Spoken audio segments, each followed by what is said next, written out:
Bonjour à vous tous et bienvenue sur ce plateau de KTO pour notre émission hebdomadaire Face aux chrétiens, en partenariat avec la presse chrétienne dans sa diversité.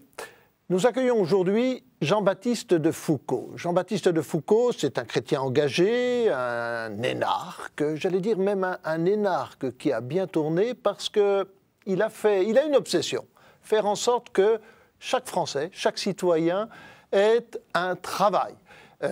Et il estime qu'on ne peut pas se réaliser, on ne peut pas être soi-même si on n'a pas un travail. Jean-Baptiste de Foucauld, bonjour. Bonjour. Alors vous avez fait de cette exigence de la doctrine sociale de l'Église, et exigence que l'on retrouve aussi dans l'encyclique de Jean-Paul II, Laborem Exercens, donner un travail à chaque citoyen. Vous en avez fait le combat de votre vie, vous avez créé Solidarité Nouvelle face au chômage. Alors on va vous interroger sur cette question, parce qu'elle a été centrale, on l'a bien vu. On va vous interroger sur l'Europe, on va vous interroger aussi sur la solidarité. Alors vous serez effectivement interrogé par Marine Lamoureux de La Croix. Bonjour. Par Louis Dauphren de Radio Notre-Dame. Bonjour. Et Benjamin Rosier du réseau des radios chrétiennes RCF. Bonjour. Alors en effet, on a vu pendant la campagne électorale que les Français étaient très préoccupés par les questions d'emploi. Et en même temps, on a vu que les candidats avançaient à pas compter, plutôt frileux. On a vu, le nouveau président a une volonté politique dans ce domaine, mais est-ce que le volontarisme politique va être suffisant pour créer des emplois? Alors, c'est une bonne question. Il faut de la volonté politique, sûrement, pour améliorer la question de l'emploi. Mais il faut qu'elle s'exerce à bon escient et elle ne suffit pas si elle n'est pas relayée par un travail de la société civile tout entière. C'est ça tout le problème.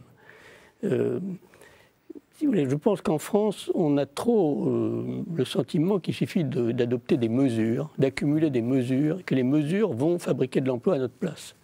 Non, les pays qui ont réussi sont des pays, et qui ont réussi mieux que nous à revenir à une situation meilleure en matière d'emploi, sont des pays qui ont su mettre de la méthode, de la cohérence, de l'engagement dans la durée pour aller vers des objectifs définis en commun. Parce qu'il y a en fait plusieurs manières d'aller vers le plein emploi. Il y a une manière plutôt libérale, ou plutôt axée sur la dérégulation, ou une manière qui est plutôt tournée vers des règles collectives, vers de la discipline collective, vers un objectif fixé en commun, et l'acceptation d'un prix à payer, d'un effort à faire ensemble pour aller vers le plein emploi. Et donc, tout le problème, c'est de mettre tout le monde autour de la table pour qu'on se dise la question de l'emploi, c'est notre affaire. Ça n'est pas la faute du capitalisme, la faute de la finance. C'est un peu la faute de tout le monde. C'est la faute de tout le monde et en même temps, c'est notre responsabilité à tous. Donc, se mettre autour de la table pour dire nous voulons y arriver, vraiment. Ce qu'on n'a jamais vraiment fait. On ne s'est jamais mis autour de la table pour dire on va y arriver. On va y arriver, on peut y arriver, on va payer le prix pour y arriver. Et voilà les moyens qu'on va utiliser. Mais il faut mettre les moyens au service d'une finalité déterminée en commun. Mais vous dites il faut que tout le monde fasse un effort. Vous croyez que ceux qui ont un emploi sont prêts à faire un effort pour ceux qui n'en ont pas? C'est l'enjeu.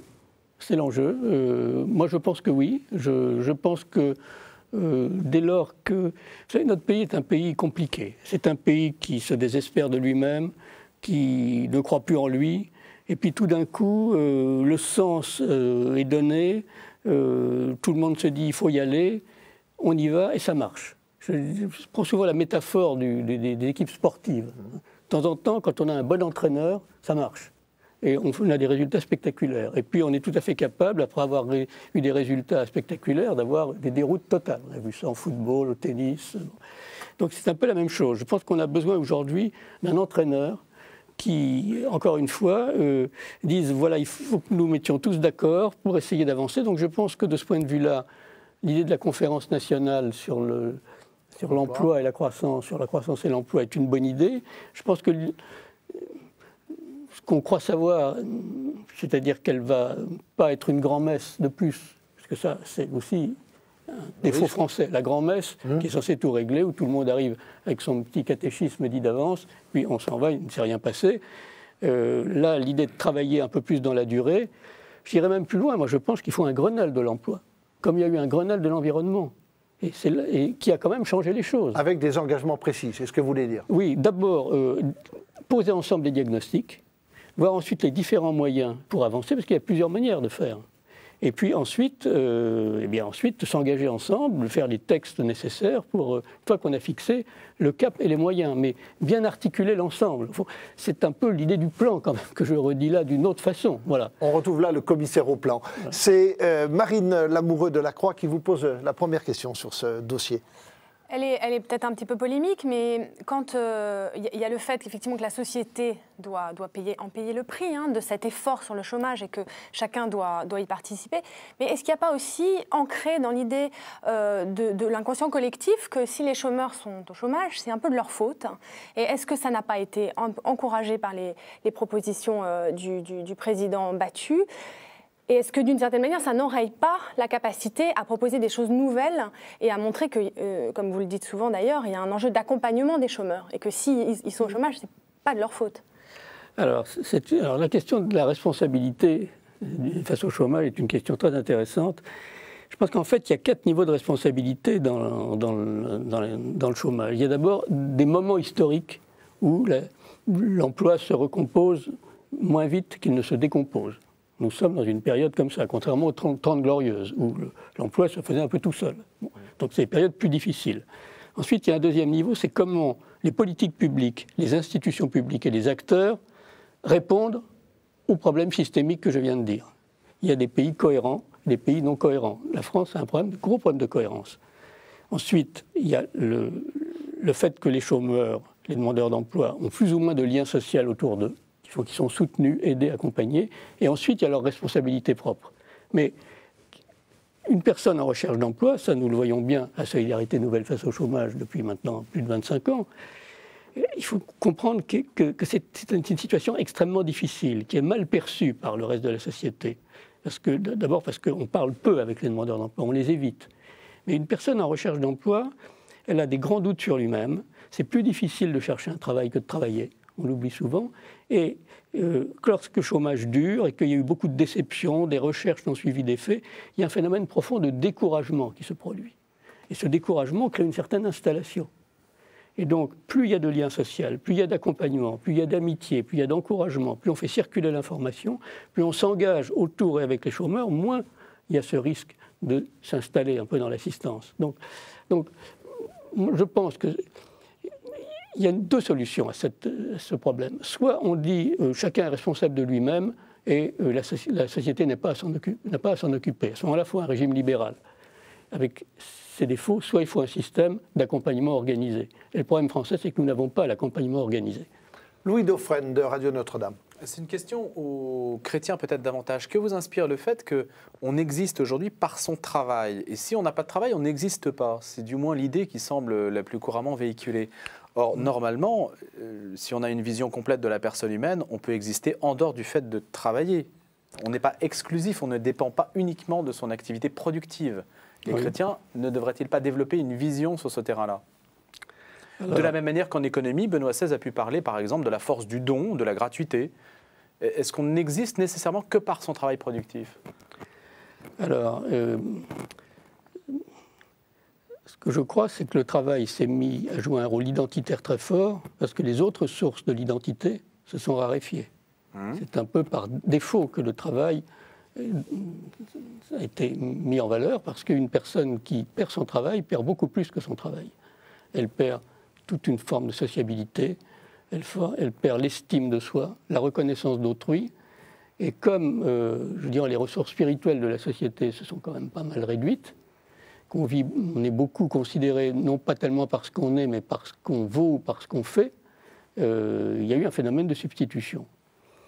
Mais je pense en même temps que le travail est quand même une des formes par lesquelles chacun exerce ses talents, si je me réfère à la doctrine chrétienne.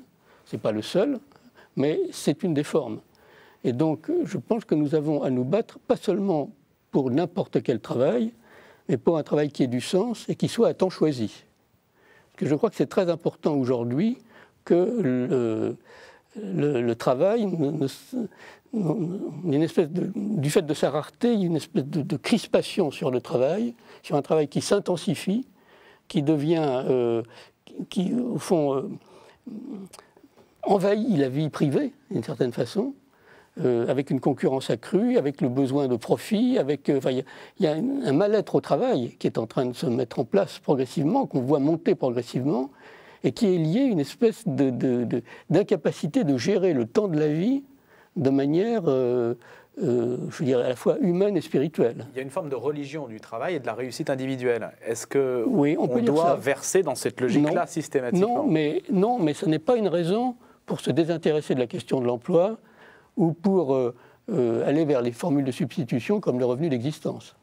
Je pense qu'il faut se battre pour le travail à temps choisi. C'est-à-dire ce que nous faisons dans le pacte civique. L'engagement, c'est d'aller vers le plein emploi de qualité, un travail de qualité qui ait du sens à temps choisi.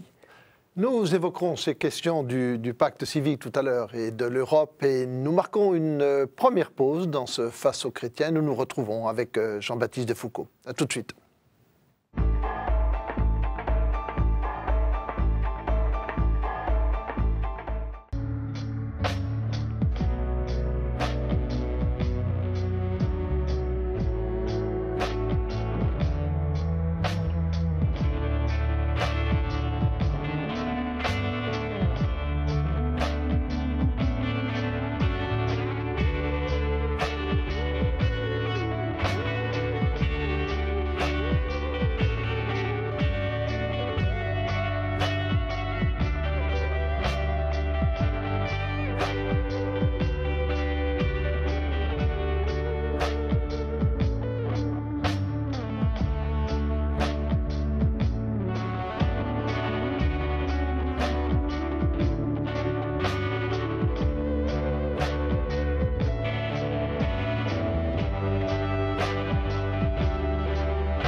Nous reprenons ce Face aux chrétiens avec notre invité Jean-Baptiste de Foucauld, ancien commissaire, chrétien engagé, proche de Jacques Delors, spécialiste des questions du travail. C'est pour ça qu'on va continuer quand même, avant de passer à l'Europe, à évoquer ces questions du travail, du chômage, puisque c'est sa spécialité. Il sera interrogé par Marine Lamoureux de La Croix, Louis Dauphren de Radio Notre-Dame et Benjamin Rosier du réseau des radios chrétiennes RCF. Tiens, c'est à vous, Benjamin, de poser la première question. Je voulais revenir sur la question de l'accompagnement des chômeurs. Vous défendez un véritable accompagnement des chômeurs. Vous dites qu'il fait défaut, ce véritable accompagnement en France. Notamment, vous comparez avec des pays comme la Suède. Quelles sont les pistes en France pour ce véritable accompagnement des chômeurs, sans dire qu'on est dans l'assistanat et sans non plus montrer du doigt des chômeurs, puisqu'ils sont au chômage d'abord parce qu'ils ont perdu leur emploi et pas par leur propre faute? La question se pose à deux niveaux, si vous voulez. Je pense qu'il faut d'abord que la société civile, monsieur tout le monde, se mobilise un peu, parle avec les demandeurs d'emploi, lutte contre sa propre tendance à éviter les personnes en recherche d'emploi, à les laisser de côté, à les délaisser. Je crois beaucoup à l'entraide informelle, et je trouve qu'elle fait beaucoup défaut à l'égard du chômage. Parce que ce que nous avons découvert à Solidarité Nouvelle face au chômage, c'est à quel point une personne en recherche d'emploi avait besoin de parler de son chômage, et de parler avec des tiers, pas avec sa famille ou avec des recruteurs, mais avec des tiers. Donc c'est la fonction d'une association, comme celle de Solidarité face au chômage, mais comme d'autres, ce que j'appelle l'entraide organisée. Il y a besoin d'avoir davantage d'entraide organisée par les associations. Donc l'importance pour moi du service civique, de l'éducation populaire, de toutes ces formes qui mettent en place une société concrètement solidaire, pas solidaire par les institutions. Voilà. Alors ensuite, il y a le rôle du Pôle emploi, et le rôle des opérateurs. Et là, il faut bien dire que dans l'ensemble, si vous voulez, je pense que le compte n'y est pas. C'est-à-dire que le Pôle emploi n'a pas les moyens d'accompagner suffisamment les demandeurs d'emploi. Le suivi mensuel personnalisé commence au 4e mois et pas au 1er, ce qui est une faute. Et ensuite, au 4e mois, il y a bien un rendez-vous, puis ensuite ça s'édulcore dans le temps. Alors au contraire, moi je pense que l'accompagnement, après un premier contact, où on voit si la personne en a plus ou moins besoin, parce qu'il y a des personnes qui sont... Il faut aussi ne pas être totalement découragé, il y a à peu près 40-50% des personnes qui retrouvent du travail dans les 6 mois. Et donc pour cela, il n'y a pas nécessairement besoin d'un accompagnement s'ils ne le demandent pas. Par contre, il faut que l'accompagnement se renforce et se densifie quand le chômage dure. Parce que le grand problème, c'est le chômage de longue durée. C'est les 30%, 30-40% de chômeurs qui sont au chômage depuis plus d'1 an. 1 an de chômage, donc c'est progressivement la fin de l'indemnisation du chômage, qui est en France plutôt généreuse, qui est plutôt correcte, et la chute dans les minima sociaux, qui là pose des problèmes de survie évidents. Voilà. Alors, qu'est-ce que nous proposons pour ça? Une proposition simple. Moi, je pense c'est pas normal que les fonctions publiques, employeurs et salariés, ne cotisent pas à l'assurance chômage. Voilà.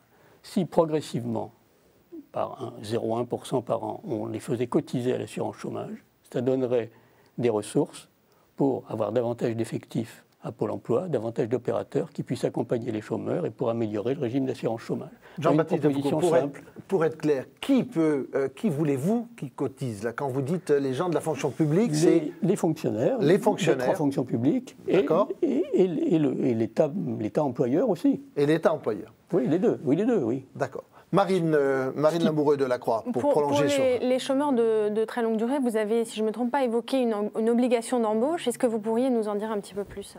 Alors ça, c'est un beau sujet qui est très discuté, y compris dans les milieux, associatifs que je fréquente beaucoup. Voilà, moi je me dis que pour les chômeurs de longue durée, on a pris des mesures incitatives jusqu'ici. Il y a des contrats aidés. Mais ce que je constate, c'est que ça ne marche pas très bien. Et est-ce que, oui ou non, on veut réintégrer dans notre vie économique et sociale tout le monde, y compris les chômeurs de longue durée, le 1,6 million de personnes qui sont au chômage depuis longtemps? Si c'est vraiment le cas, il faut qu'on se crée une espèce de devoir moral, chacun, d'embaucher, pour une part des effectifs, les chômeurs de longue durée. Donc je pose cette question. Voilà. C'est ce qu'on a fait pour les handicapés. Je ne dis pas que les chômeurs sont handicapés. C'est ce qu'on me répond en me disant mais les chômeurs ne sont pas des handicapés, donc il ne faut pas faire la même chose. Bon. C'est pas ça, c'est la société qui est handicapée dans ce cas-là. C'est la société qui se handicape elle-même en ne valorisant pas les ressources humaines qui sont en son sein. Sauf que ça ne marche pas très bien pour les handicapés. Ah oui, mais c'est mieux que rien. C'est beaucoup mieux que rien. Et moi, je ne suis pas sûr que les personnes en situation de handicap ne soient pas mieux défendues que les chômeurs de longue durée. Ils sont bien représentés, ils sont organisés, ils ont des associations qui les soutiennent.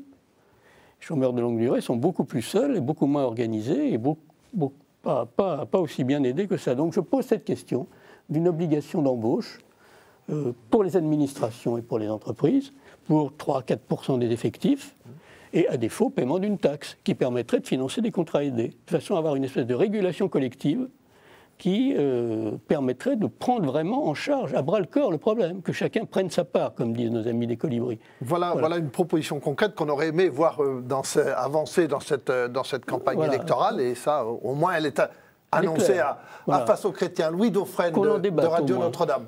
Qu'on en débatte, et c'est un bon sujet pour un Grenelle de l'emploi. Absolument. Voilà, un beau sujet à discuter. Louis Dauphren. Encore sur ce point, vous prévoyez une taxe pour ceux qui, un peu comme les taxes pour les personnes qui ne satisferaient pas, je ne sais pas, au respect de l'environnement. Est-ce que vous prévoyez un mécanisme incitatif qui pourrait intéresser les entreprises de même que pour embaucher les jeunes, avoir des mécanismes incitatifs? Mais il existe déjà. Tous les contrats aidés dans le secteur privé sont des mécanismes très incitatifs. Le coût du travail est abaissé de Alors pourquoi les entreprises ne rechignotent-elles à embaucher les chômeurs de longue durée? Je vous pose la question. Mais vous avez sans doute une réponse. Tout à fait. La réponse, c'est que les personnes ne sont pas nécessairement faciles à intégrer, que ça demande de faire un effort d'adaptation, de formation, d'accueil, et que dans toute cette course à la productivité un peu forcenée dans laquelle nous sommes, ça passe au second plan. Voilà.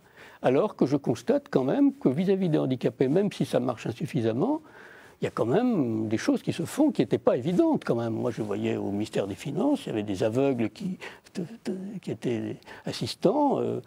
Si on n'avait pas créé une obligation, enfin une obligation dont on peut qui n'est pas une contrainte forcenée, on n'aurait sûrement pas eu la même chose.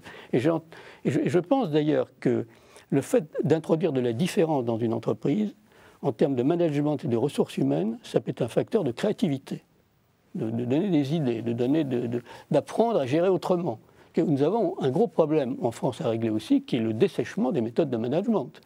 Le chômage est aussi lié à une espèce de pression permanente sur le travail, due à la collusion du consommateur qui veut payer des produits pas chers et de bonne qualité, et de l'actionnaire qui veut des rendements excessifs. Donc on a un grand déséquilibre qui se traduit par une pression sur le management qu'il va falloir remettre à flot. Donc toute la question du temps est posée dans notre société, en fait. Pour prolonger, et puis une dernière question sur ce dossier, Benjamin Rosier de RCF. Certains secteurs, on parle du secteur automobile, ont des emplois à pourvoir. Ils n'arrivent à trouver personne. Est-ce que justement, pour ces chômeurs de longue durée, il n'y a pas là quelque chose de l'ordre d'un nouveau plan de formation, quelque chose à mettre en œuvre pour pouvoir pourvoir ces postes, des postes, je ne sais pas, de fraiseurs, de tourneurs, on entend beaucoup ça, mais on ne trouve pas. Enfin, c'est de personnel qualifié, alors qu'on a des chômeurs de longue durée pour qui une formation serait nécessaire pour pouvoir occuper ces postes-là. Est-ce que là-dessus, il n'y a pas une mauvaise, on en parle souvent, mauvaise adéquation, alors que des postes sont à pourvoir? Et comment faire? Il faut entendre ce discours des entreprises, qui est un discours réel, un certain nombre d'entreprises ont du mal à recruter, sur des postes techniques notamment, ceux que vous citiez. Et donc, alors face à ça, je pense qu'il y a deux réponses. Je pense quand même qu'il faut revoir un peu les conditions de travail et les salaires. Il faut que le marché doit quand même marcher dans les deux sens quand même. Quand il y a trop de main-d'œuvre, on dit qu'il faut baisser les coûts, mais quand il n'y a pas de main-d'œuvre, il faut peut-être augmenter les salaires quand même. Bon. Et puis, deuxièmement, je pense qu'il y a un vrai problème d'accès à la formation et de mettre en place des systèmes de formation ou des systèmes de rémunération pendant la formation pour aider les personnes à cheminer vers ces emplois. D'ailleurs, une mesure simple qu'on pourrait proposer aussi, c'est que dans les crédits de la formation, actuellement les chômeurs ont 10%. Moi je dis qu'il faudrait passer ce pourcentage de 10 à 25%. Parce qu'il y a à peu près un quart de personnes qui souffrent d'insuffisance d'emploi en France, grosso modo. Donc que les OPCA s'ouvrent un peu pour financer les chômeurs, que les régions en fassent plus et que Pôle emploi ait davantage de crédits. Pôle emploi a des crédits ridicules, il y a 300 millions de crédits, c'est pas assez. Donc il faut plus que doubler la part des chômeurs dans la formation professionnelle. Alors Jean-Baptiste Defoucauld, nous allons parler de l'Europe, parce qu'on sent bien que pour sortir de ces crises, il faudra passer, cela se fera au niveau européen. Et dans le même temps, on voit que les pays européens se fichent, se crispent, se recroquevillent sur eux-mêmes. On a tous en tête aussi les crises en Grèce, en Espagne. Et on voit en plus que le duo français-allemand n'est plus tout à fait sur la même longueur d'onde. Alors comment recréer un élan européen? Vous qui êtes très proche de Jacques Delors, quelles seraient vos propositions pour recréer un élan européen? Alors d'abord, je vais dire une chose. La France souffre quand même d'un déficit de compétitivité actuellement. Nous avons un gros déficit de commerce extérieur. On a aussi à travailler sur nous-mêmes avant de demander à l'Europe de nous sortir de nos difficultés. C'est une chose qu'il ne faut jamais oublier, c'est le parallélisme des efforts. Donc des efforts chez nous pour demander davantage d'action à l'Europe. Alors, sur l'Europe, je pense qu'il y a un problème, disons, de relatif court terme et un problème de moyen-long terme. Le problème de court terme, c'est qu'on voit bien que la zone euro a été gérée de manière insuffisamment coopérative. C'est-à-dire qu'il n'y a pas assez de disciplines en commun qui font qu'on arrive à piloter les politiques économiques de façon à ce qu'il y ait une suffisante harmonie. L'Allemagne, par exemple, a un excédent, une très grosse partie de l'excédent de la balance des paiements allemands se fait sur l'Europe et non pas sur l'extérieur. Donc c'est une stratégie qui n'est pas assez coopérative. D'ailleurs, elle envisage actuellement de laisser monter un peu plus ses salaires pour recréer de la coopération. Donc il y a un problème de fédéralisation empirique de notre gestion macroéconomique en Europe, de s'organiser pour avoir davantage de discipline. Voilà. Ça, c'est ce que va essayer de faire François Hollande pour essayer d'ajouter au volet discipline budgétaire, résorption de la dette, un volet soutien à la croissance. Donc on va pouvoir mettre en place des mécanismes pour préparer l'avenir, enfin, pour financer de nouvelles formes de croissance, de nouveaux équipements qui vont compléter. Mais ça ne suffit pas. Voilà. Il faut une dimension de long terme. Et je pense que l'Europe est devenue un peu sans repère, sans vision, sans projet profond. Je lisais un éditorial de Ginisti, qu'on entend souvent sur RCF, qui disait, au fond, reprenait des paroles de Václav Havel, qui disait que la croissance était devenue un objectif en soi, les bénéfices pour les bénéfices, la croissance pour la croissance, alors que l'Europe, c'est une civilisation à construire, un certain modèle, c'est un équilibre entre l'individu, l'État et la religion, d'une certaine façon. Donc, pour moi, la grande question, c'est comment mettre au travail l'ensemble des Européens pour que, d'ici 5 à 10 ans, ils se donnent une vraie constitution avec un vrai projet politique qui soit un projet de civilisation dans la mondialisation qui est en train de progresser à grande vitesse. Quel va être le projet de l'Europe ? Je pense qu'on a besoin d'organiser une espèce de démocratie citoyenne à grande échelle pour savoir ce que doit être, ce que veut être l'Europe. Et qu'il faut se donner le temps. On a été trop vite la dernière fois. Il faut se donner le temps pour le faire, tout en résolvant nos problèmes de court terme. Benjamin Rogier de RCF, pour prolonger. Oui, pour revenir sur la question du pacte de croissance, on en entend beaucoup parler, c'est le mot à la mode en ce moment en Europe. Oui. Quand François Hollande en parle, il ne dit pas forcément la même chose que le président de la Banque Centrale Européenne, Mario Draghi. Mais en tout cas, selon vous, vous parliez d'un soutien à la croissance. Oui. Quels sont les mécanismes derrière, tout en connaissant les marges de manœuvre budgétaires et l'état des comptes publics de nombreux États membres de la zone euro ? Je pense qu'au niveau de la Banque européenne d'investissement, peut-être au niveau du budget européen, il y a une marge d'endettement qui n'a pas encore été totalement utilisée et qu'on peut lancer des projets de long terme avec des eurobonds, avec des emprunts de la Banque européenne d'investissement, et que ça peut donner l'impulsion qui manque actuellement. Je pense qu'il faudrait aussi travailler sur la question du taux de change, sur lesquels les gouvernements ont en principe le droit de dire des choses sur le taux de change, et que le taux de change de l'euro par rapport au dollar est un peu élevé, par exemple. Et par contre, il est trop haut.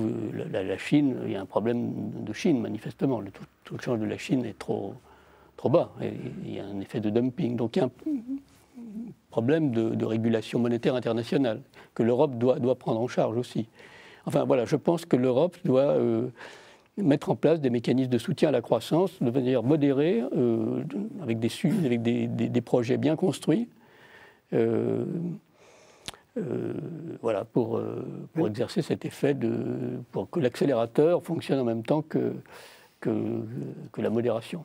Une nouvelle question de Louis Dauphren de Radio Notre-Dame. Vous avez parlé de vision, de défaut de vision, vous qui justement venez quand même d'une école de pensée quand même qui a construit l'Union européenne, ancrée peut-être sur une vision issue de la Seconde Guerre mondiale, de la réconciliation. Aujourd'hui, cette vision semble faire défaut, ainsi que vous le dites. En Grèce, la situation est dans un état de déréliction effroyable. Qu'est-ce que vous prévoyez, même à court terme ? Parce qu'on dirait qu'il y a un peu un postulat idéologique sur la question européenne, à savoir, soit on se sauve ensemble, soit on périt ensemble. Vous n'imaginez pas qu'un pays puisse quitter la zone euro, par exemple, parce que les contributeurs, qui sont les États membres, voudraient cesser de payer pour eux, en particulier pour la Grèce aujourd'hui. Ça peut arriver, mais ça serait pour vous un échec ou une solution de survie du système ? Je pense que l'Europe, c'est quand même une forme de solidarité. Oui, ça serait plutôt un échec quand même. Ça voudrait dire qu'on n'a pas été capable d'avoir des disciplines en commun, qu'on n'a pas été capable de s'organiser pour éviter le désastre et qu'on n'a pas été capable de s'organiser pour remettre de l'ordre dans les affaires grecques, tout en assurant une croissance suffisante. Donc, je pense qu'il y a quand même eu un défaut de solidarité quand même un peu, et que nous devons essayer de de garder la zone euro telle qu'elle est. Je pense que ce serait plutôt un échec Mais on ne peut pas l'exclure totalement si les choses tournent mal. Puis les Grecs... Quel est le plan B si les choses tournent mal? C'est que la Grèce sorte de la zone, la Grèce sorte de la zone euro, rétablisse la drachme. Mais à mon avis, ça sera extrêmement pénible et lourd à supporter pour les Grecs. Ça aura peut-être des avantages au bout de quelques temps, mais le choc de la sortie s'ajoutera aux mesures d'austérité actuelles. Donc je ne suis pas sûr du tout que ce soit leur intérêt. Je pense qu'ils ont intérêt à jouer le jeu et nous à les aider à jouer le jeu. Juste un éclaircissement, si la Grèce reprend sa monnaie, est-ce que les autres pays européens cessent de payer pour elle? Mais tout dépend de la manière... Quel est le degré de solidarité, autrement dit? Je n'ai pas réfléchi à cet aspect des choses. Je pense que si la Grèce reprend sa liberté, elle a quand même droit aux fonds structurels, hein, puisqu'il y a des pays qui ne sont pas dans la zone euro qui bénéficient des fonds structurels, mais elle aura à négocier de nouveau des concours financiers pour sa dette aussi, parce que sa dette va lui coûter plus cher si elle sent. La dette est en euros. Donc la dette coûte plus cher puisque la monnaie est dévaluée. Et donc il y aura à négocier de nouveaux accords et qui ne seront pas faciles à négocier. Donc pas de plan B de ce côté-là. Pas dans l'immédiat, il faudra en construire. Hein. Tout est possible, il faudra le construire. Il sera à mon avis plus coûteux pour les Grecs que de rester dans la zone. Mais le fait qu'il y ait de la croissance dans la zone aiderait aussi les Grecs. Voilà le problème. Espérons qu'on n'en arrivera pas là. Il faut qu'ils remettent de l'ordre dans leurs affaires aussi. Ils ont beaucoup à faire aussi. Alors nous marquons, Jean-Baptiste de Foucauld, une seconde pause et nous nous retrouverons avec lui dans un très court instant. A tout de suite.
Nous nous retrouvons pour la troisième partie de ce Face aux chrétiens avec Jean-Baptiste de Foucauld, commissaire au plan et fondateur de l'association Solidarité Nouvelle face au chômage. Et nous allons vous interroger justement sur les solidarités.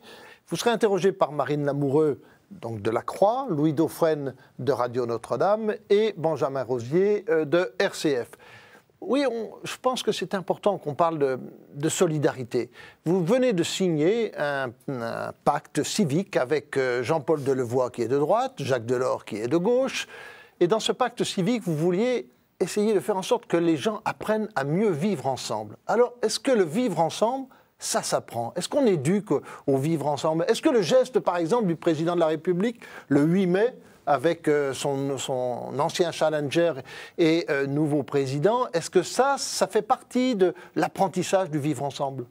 Ah mais sûrement, je crois que le vivre ensemble, c'est quelque chose qu'on ne cesse d'apprendre. On a toujours à apprendre dans ce domaine. Après tout, puisqu'on est sur une radio chrétienne, le but c'est quand même d'aimer les autres, et on sait qu'aimer les autres, c'est quelque chose qu'on n'a jamais fini d'apprendre. Donc, et le vivre ensemble, c'est une autre manière de dire tout de même un peu la même chose. Et je pense que tout ce qui... Je pense d'ailleurs que de ce point de vue-là, il y a une assez grande évolution de la société. Je pense qu'on a vécu longtemps dans une société relativement sacrificielle, où on se sacrifiait pour les autres, à une société qui est devenue permissive, très permissive, peut-être trop permissive, et qu'aujourd'hui on est en train de trouver une espèce d'équilibre, celui que Paul Ricoeur essayait de clarifier en disant qu'il fallait avoir à la fois le souci de soi, un légitime souci de soi, parce que quand on va mal, on fait du mal aux autres, le respect de l'autre, l'attention à l'autre et des institutions justes. Et je trouve que ces trois idées, qu'il faut à la fois se soucier un peu de soi, pas pour soi, mais soi-même comme un autre, comme dirait aussi Ricoeur, s'intéresser aux autres, savoir que les autres nous apportent, on est ce qu'on est grâce à ce que les autres sont autour de nous, mais ça implique aussi des institutions justes qui permettent à chacun de donner le meilleur de lui-même. J'aime beaucoup cette définition de la démocratie, parce que je travaille avec quelques amis à Démocratie et Spiritualité, qui font des associations qui ont porté le pacte civique. C'est l'idée que la démocratie, c'est le régime qui veut que chacun puisse donner le meilleur de lui-même, donner des chances égales à chacun de donner le meilleur de lui-même. Et ça, c'est un beau projet, un projet transcendant, un projet spirituel. On va donner l'occasion à Louis Dauphren, qui va vous poser la question de donner le meilleur de lui-même. Louis Dauphren de Radio Notre-Dame. Alors, dans quelle mesure donner le meilleur de soi-même dépend-il des politiques publiques, précisément? Parce qu'il y a des priorités, nécessairement. Est-ce que ça repose essentiellement sur l'éducation, la formation? Est-ce que ça repose sur les familles, ce qui sont les premiers vecteurs, semble-t-il, de la transmission et peut-être du respect de l'autre et de cette capacité à donner le meilleur de soi-même? Quelle est votre option et quelle priorité définissez-vous? Écoutez, je pense qu'il y a au moins trois facteurs de l'éducation à soi-même et au rapport à l'autre. Il y a en effet la famille, avec ses forces et ses faiblesses. Il y a le système éducatif public. Et puis il y a ce qu'on fait ensuite tout au long de sa vie pour poursuivre le travail. Moi, je crois beaucoup à l'éducation permanente, à la formation permanente, à la formation citoyenne tout au long de la vie. Au fait que chacun, en permanence, doit essayer de travailler sur ce qu'il est, sur ce qu'il veut être, sur sa manière de se faire lui-même. Mais aujourd'hui, il n'existe aucune, à ma connaissance, aucune politique publique dans ce domaine. Il y a les politiques de soutien à l'éducation populaire et citoyenne et la formation permanente. Mais je pense en effet, car ça fait partie des propositions du pacte civique, c'est de mener une réflexion de fond sur comment mener tout au long de la vie une espèce de soutien aux personnes pour qu'elles continuent à se former. Et je pense que c'est très important. Il y a un certain nombre de mouvements chrétiens ou autres d'ailleurs qui donnent une formation permanente aux personnes. Ça. Mais vous évoquez la formation permanente. On sait aussi que les crédits de formation permanente dans les entreprises ne sont jamais utilisés à taux plein entièrement, voire même très peu. Pourquoi, à votre avis? Tout ça est lié aussi à cette question du temps compressé dans lequel nous sommes trop installés, cette accélération permanente du temps.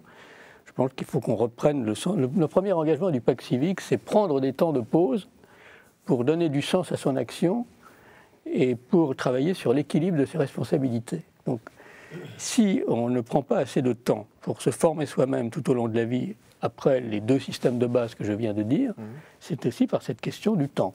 Donc je pense que la question du temps pour le sens est aujourd'hui devenu le facteur essentiel du nouveau vivre ensemble.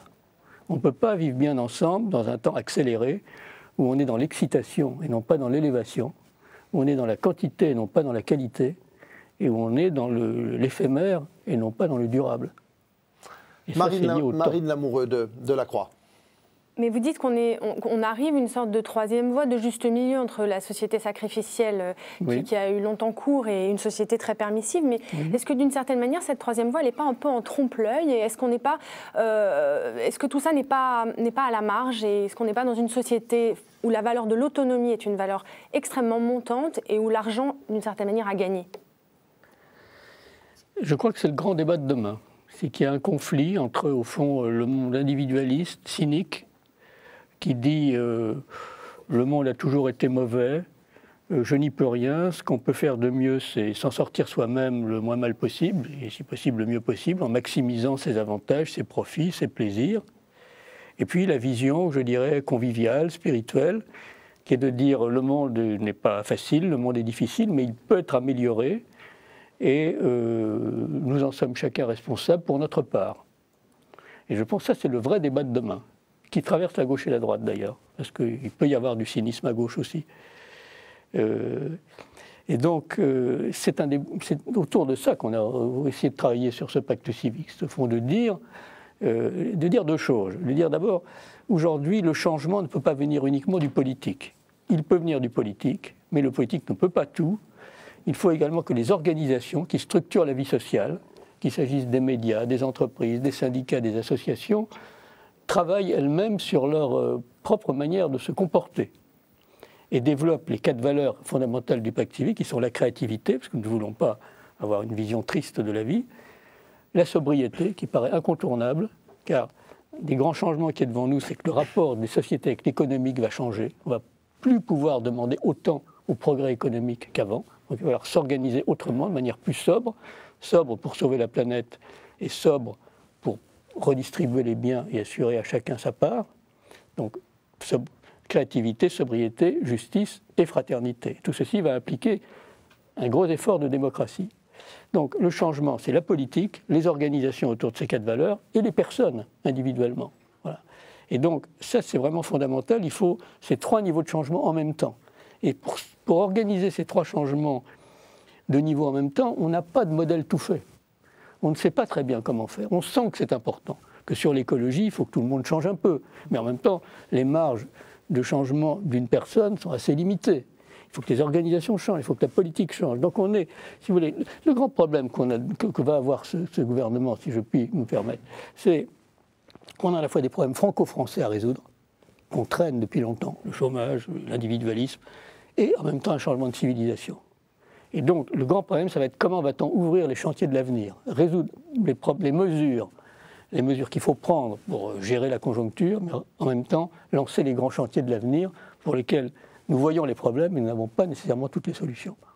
Louis Dauphren, de Radio Notre-Dame. Jean-Baptiste Defoucault, est-ce que les 35 heures ne représentaient pas une forme de prélude au modèle que vous essayez d'esquisser, bien que celle-ci fût axée essentiellement sur les loisirs? Est-ce que c'était juste une erreur de cap, en quelque sorte, les 35 heures, et qu'aujourd'hui, ça correspondrait à la volonté de faire émerger la créativité, la sobriété, la justice, la fraternité, pour sortir de ce temps accéléré? Alors, oui, mais le problème, c'est que les 35 heures, la manière dont elles ont été gérées, ont plutôt provoqué cette compression du temps.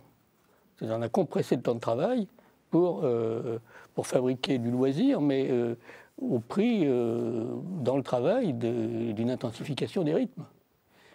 Donc, la question du temps, il faut la reprendre, mais autrement. Mais alors, comment la reprendre si diminuer le temps de travail ne permet pas de diminuer l'accélération? Je pense qu'on a trop fait ça par obligation et pas assez par libre choix. Et que la grande question de demain, c'est d'organiser le droit au travail à temps choisi. C'est-à-dire que tout le monde, au cours de sa vie, doit pouvoir, à un moment donné, s'il le souhaite, travailler plus ou travailler moins, sans qu'il soit pénalisé dans sa carrière. Donc il y a des moments où on peut avoir envie de travailler à temps partiel, à d'autres où on est dans un job qui vous plaît, ou au contraire, on a envie de travailler même un peu plus que les horaires habituels. Et donc, nous avions écrit avec Jacques Delors en 1980 un livre qui s'appelait « La révolution du temps choisi ».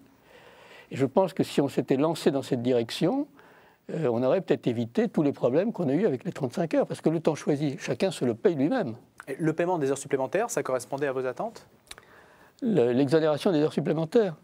La proposition de Nicolas Sarkozy, le système qui permettait de travailler plus pour gagner plus. Oui, mais alors, il y a on ne va pas refaire la campagne électorale sur le gagner plus. Voilà. C'était aussi un rapport au temps. C'est le travailler plus. Moi, je pense qu'il faut travailler plus pour partager mieux. Bon.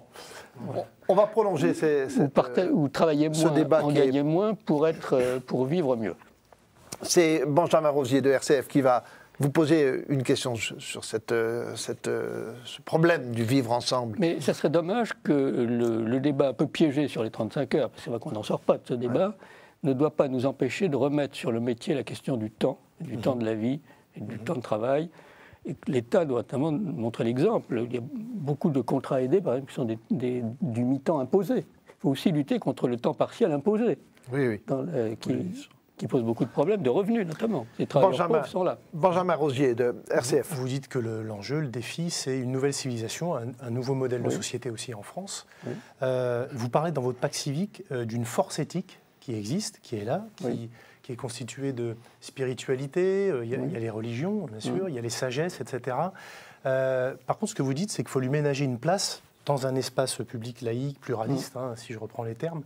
Alors, c'est quoi cette place exactement? Qu'est-ce qu'elle peut apporter, cette force éthique, pour justement, finalement, ne plus rester sur des solutions régulationnistes que vous considérez plus suffisantes, mais vers ce nouveau modèle de société? Voilà. Qui sont-ils et quelle place elles doivent avoir? C'est grosso modo tout ce qu'on met autour du vocable de créatif culturel, dans lequel se rencontrent à la fois des gens qui sont plutôt dans des conduites alternatives et plutôt dans des conduites, disons, de gens installés, mais qui cherchent à vivre un peu autrement, qui sont conscients des problèmes, qui s'occupent des autres. Alors, leur donner la place, c'est justement tout le problème. Voilà. C'est qu'il ne s'agit pas de créer un nouveau parti politique, puisqu'il se trouve dans différents partis. Il ne s'agit même pas de créer un mouvement.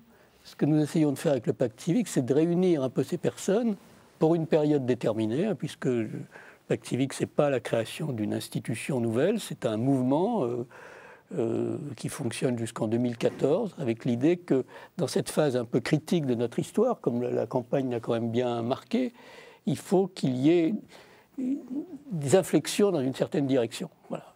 Et donc, on essaie de réunir d'abord des organisations, des associations, des entreprises qui s'intéressent à la société, qui ont, en même temps qui ne sont pas des rêveurs, qui ont les pieds sur terre, qui connaissent la difficulté des problèmes pour qu'ils essaient de s'orienter vers ces 4 valeurs que je disais tout à l'heure, et puis des individus qui veulent le faire.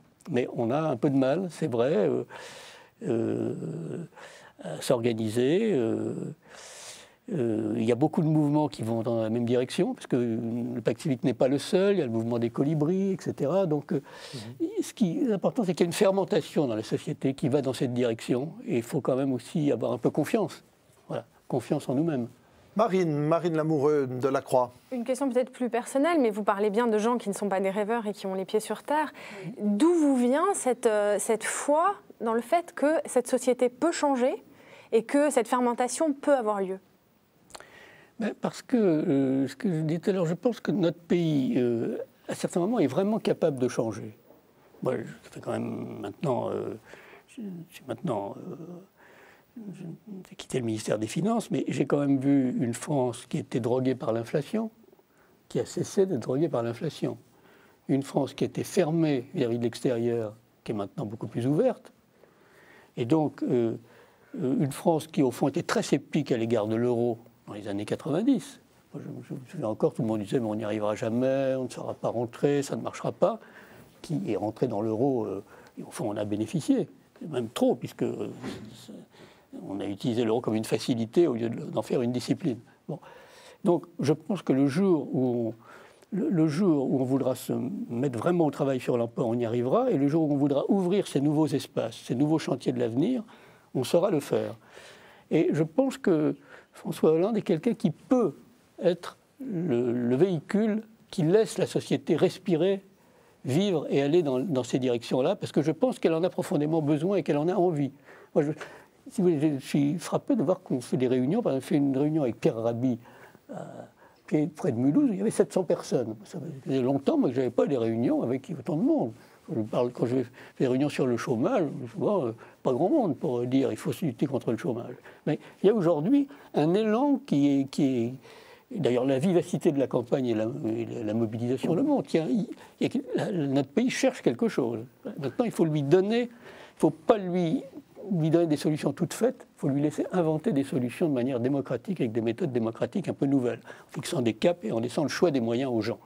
Louis Dauphren, Radio Notre-Dame. Vivre ensemble, le mot « ensemble » est un mot très fort. Jusqu'où peut-on partager avec autrui, alors que la France semble aujourd'hui composée de communautés qui ont à la fois des histoires, des imaginaires, des destins éventuellement différents, voire antagonistes, avec une juxtaposition de communautés. Est-ce que le vivre ensemble est encore possible dans ce schéma-là? Moi, je n'ai pas du tout une vision de la France comme un ensemble de communautés juxtaposées et qui s'opposent. Hein. Je ne la vois pas, cette France-là. Enfin, elle existe peut-être à certains endroits, mais moi, je vois une société beaucoup plus fluide, avec des difficultés sociales, des difficultés de boucler les fins de mois. Voilà. Alors, si vous voulez, et je pense que, par exemple, on a des initiatives qui sont intéressantes. Par exemple, la commune de Kingersheim va organiser samedi prochain une journée citoyenne. Tous les gens de la commune sont invités pendant une journée à aller faire des travaux ensemble pour améliorer l'école, les chemins, avec un grand repas festif. Et ils vont comme ça se rencontrer, toutes les classes, tous les groupes, pour faire ensemble. Voilà. Il y a 13 communes en Alsace qui se sont lancées là-dedans. Voilà le genre d'initiative, si vous voulez, qu'il faut avoir et qui décloisonne. Alors, il y a le problème de l'immigration des quartiers qui est un autre problème. Voilà. Merci à vous, Jean-Baptiste Defoucauld, de nous avoir fait partager cet optimisme. Quand vous nous dites que notre pays est capable de changer, on a envie de retenir ça en fin d'émission Face aux chrétiens. Merci à vous. Au pacte civique, voilà ce que ça veut dire. Et le pacte civique. Merci à vous, auditeurs et téléspectateurs, de nous avoir suivis pendant cette heure pour notre émission Face aux chrétiens. Si vous l'avez pris en cours de route, et si vous voulez la reprendre, la réécouter, la revoir, allez sur les sites de KTO, bien sûr, de La Croix, de Radio Notre-Dame et de RCF. Et nous vous donnons bien évidemment rendez-vous à la semaine prochaine.